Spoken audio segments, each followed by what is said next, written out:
Welcome to this deep dive.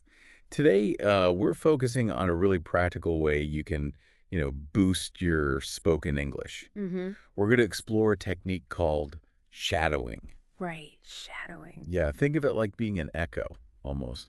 You listen to someone speaking Mm-hmm. and you repeat what they say, maybe just slightly behind them. Exactly. It's a fantastic method to really get a feel for the rhythm, how words are pronounced, and just the natural flow of spoken English. It sounds quite active. It is. That's a great way to put it. Shadowing is very much an active learning method. You're not just passively hearing the words, Right, you're exactly. engaging your mouth and your ears together. Okay. And this can really help those sounds and the patterns of speech become more natural for you. It actually helps reinforce the neural pathways for speech production. Interesting. And for this session, we thought we'd concentrate on something many of you might find useful practicing English for when you're at the airport. Oh, yeah, very practical.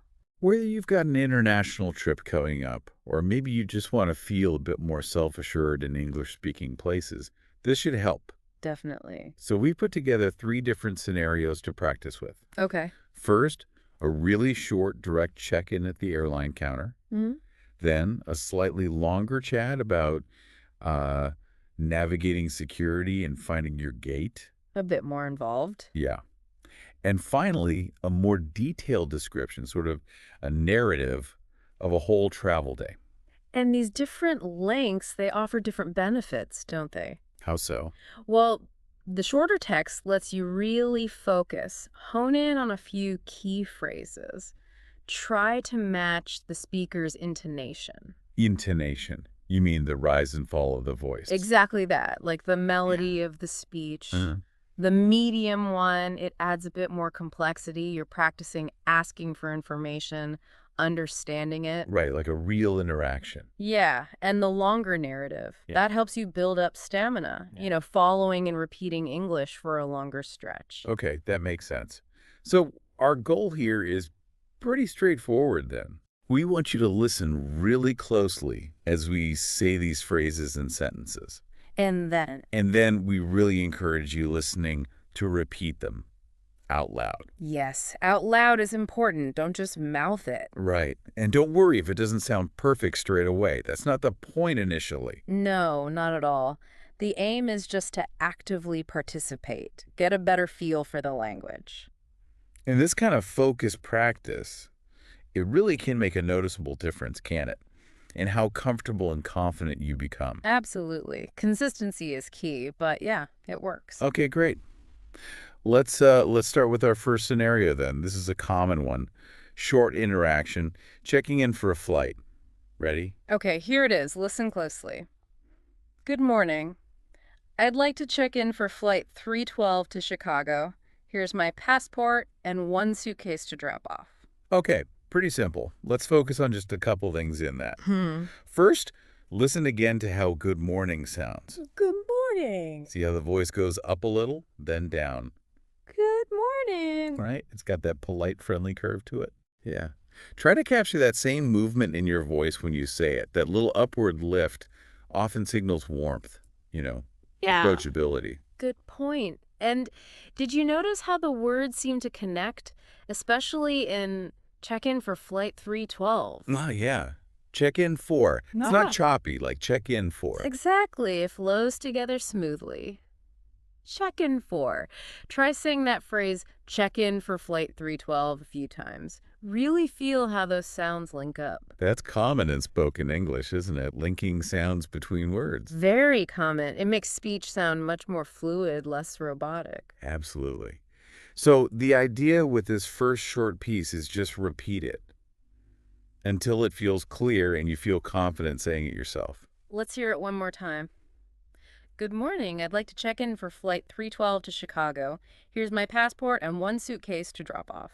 Okay, give that a go a few times. Ah. Now, let's move on to our next scenario. This one's a bit longer, medium length, Okay. and it involves asking for some information at the airport.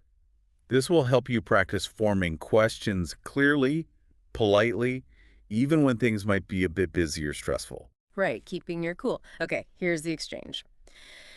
Excuse me, could you tell me which security line is fastest this morning? My flight board's at 10:15, and I still need to grab a coffee. Also, do I have to remove my laptop? Or is it okay to leave it in the bag if it's inside a separate sleeve? Okay, quite a bit more there. Yeah. There are a couple of important things to maybe pay attention to here. First, notice how it's kind of structured as two separate questions. Mm-hmm. Yeah. There's a clear break. Breaking it down like that into smaller chunks can make it easier for you to remember and then repeat. Good tip. So let's take just the first part. Excuse me, could you tell me which security line is fastest this morning? Okay. Can you hear the emphasis there? What? On security line and fastest. Security line fastest. Yeah, those are the key bits of info you need. Right. So when you repeat it, stress those words a little. Try repeating just that first question several times. Excuse me, could you tell me which security line is fastest this morning? And notice how polite it is, starting with, excuse me, and could you tell me? That's really important in these situations. It definitely helps create a respectful tone. What do you think are some other benefits of using those polite phrases when you're traveling? Well, I imagine people are just more willing to help you, aren't they? Yeah, probably. If you're polite, they're more likely to actually take the time to give you the right information. True. Now, the second part of that exchange. Right. My flight board's at 10:15, and I still need to grab a coffee. Also, do I have to remove my laptop, or is it okay to leave it in the bag if it's inside a separate sleeve? So here, the key phrases seem to be remove my laptop and separate sleeve. Mm-hmm. So again, when you repeat this part, try to emphasize those words a bit. And this question also shows how you can give a little context first. Ah, right. Saying, my flight board's at 10:15 and I still need to grab a coffee. Yeah, it explains why you're asking about the fastest line. Makes the whole thing more understandable for the person you're asking. Good point. Also, notice the word or in that second question. Do I have to remove my laptop or is it okay? Okay. That word or is important. It signals you're presenting two options. Make sure it's clear when you say it. Got it. And throughout this whole exchange, even though you might be in a rush, you need to maintain that polite conversational tone. Exactly. Just like you would if you were actually talking to someone there. So maybe try shadowing this whole medium-like passage a few times now. Focus on those key phrases, the politeness, the flow. Okay, ready for the longer one. The narrative. Let's do it. This one describes basically an entire airport travel day from start to finish. Right. In this longer text, it's a great chance to practice the flow of English in a more descriptive way. And also maybe capture some of the feelings that go along with travel. Okay, here it is. It's a bit longer, so listen carefully. I woke up before sunrise, double-checked my passport, and zipped my bag shut with a satisfying click. At the airport curb, the cool air smelled faintly of jet fuel and fresh coffee from the arrivals cafe. Inside, self-check-in kiosks glowed like giant tablets. I printed my boarding pass and luggage tag in less than a minute. After dropping my suitcase, I hurried to security, slipped off my shoes, and emptied my pockets with practiced speed. Once through, I treated myself to a cinnamon latte and found a quiet seat by gate B12, where sunlight spilled across the polished floor. Boarding began on time, and the friendly flight attendant greeted each passenger with a smile. Settling into my window seat, I watched baggage carts zigzag across the tarmac until the plane pushed back. During the flight, I listened to a podcast, filled out a customs form, and glanced out the window as tiny rivers carved silver lines through the clouds. Touching down 3 hours later, I followed signs to baggage claim and felt a wave of relief when my suitcase appeared on the carousel, first time ever. Stepping into the arrivals hall, I took a deep breath and thought, new city, new adventure. Let's go. Wow. Yeah, that definitely paints a picture. And it's quite a bit to shadow all at once. It is. It's richer text. As you listen and repeat, You can really focus on how the sentences connect, how the story unfolds. But if it feels like too much, well, don't hesitate to break it down. Smaller parts are fine. Good idea. Maybe just 2 or 3 sentences at a time. Exactly. You could start with just the very beginning. I woke up before sunrise, double-checked my passport, and zipped my bag shut with a satisfying click. Just practice that little bit. That's a really helpful tip. Yeah. Yeah, maybe focus on just the morning part first. So, Mm. uh, I woke up before sunrise, double-checked my passport, and zipped my bag shut with a satisfying click. At the airport curb, the cool air smelled faintly of jet fuel and fresh coffee from the arrivals cafe. Listen for the rhythm in those sentences and try to match that rhythm when you repeat them. Okay. Also, pay attention to where the stress falls in some of the longer words, like self-check-in Self-check-in. Yeah. or polished. Practiced. Polished practice. Often, the emphasis is on certain syllables. Shadowing helps you naturally pick that up. So in self-check-in, the stress is kind of on self and the first part of in, self-check-in. Right. And maybe also try to get a sense of the feeling in the story. How did he mean? Well, there's a feeling of, like, anticipation at the beginning.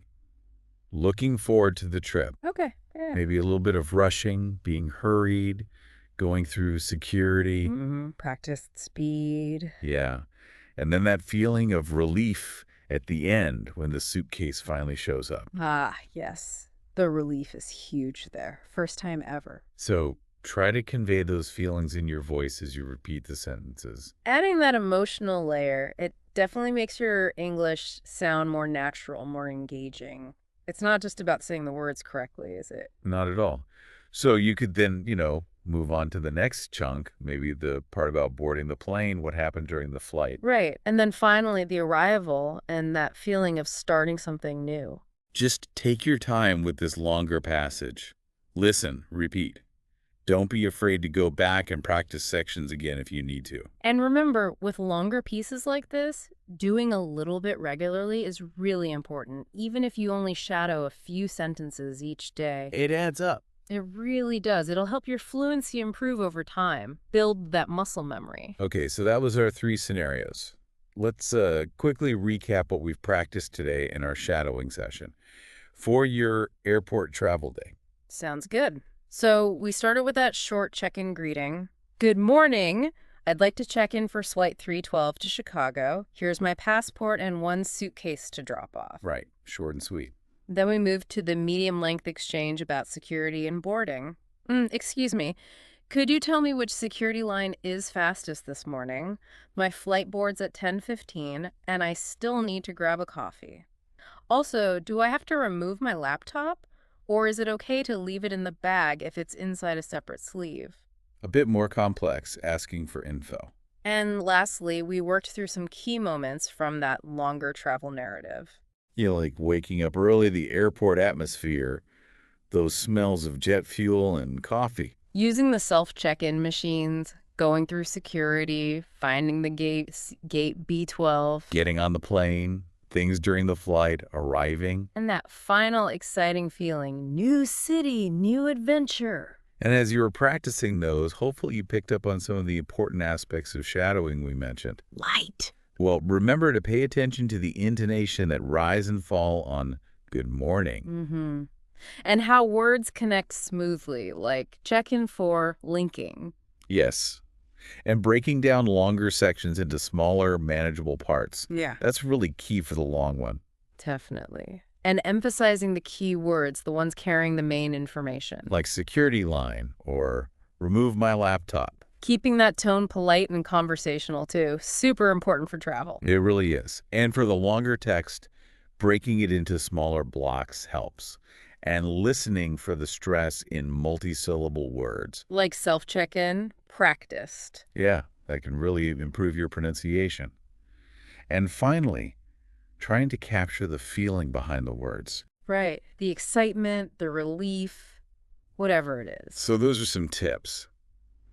But the most important thing to remember. Practice consistently. Exactly. Even just a few minutes of shadowing each day. It really helps build that muscle memory for speaking English. And you might find it useful, maybe, to record yourself speaking. Yeah. Yeah, just use your phone, record yourself doing the shadowing, then listen back.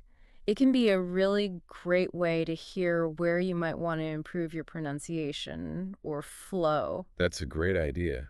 A bit scary, maybe, but useful. A little, but very effective. And once you start feeling more comfortable with these airport scenarios, you could think about expanding. How so? Well, try shadowing other travel situations, maybe checking into a hotel Okay. or asking for directions, taking a taxi, even listening to like train station announcements and trying to shadow those. Lots of possibilities. Yeah, they're all excellent materials for more practice. It'll help you become more fluent in different kinds of situations. Makes sense. So the main message is keep practicing. Stay motivated. And with regular effort, your English speaking will really, well, it'll take off. Nice one. Thank you for joining us for this deep dive into using shadowing for your airport travel day.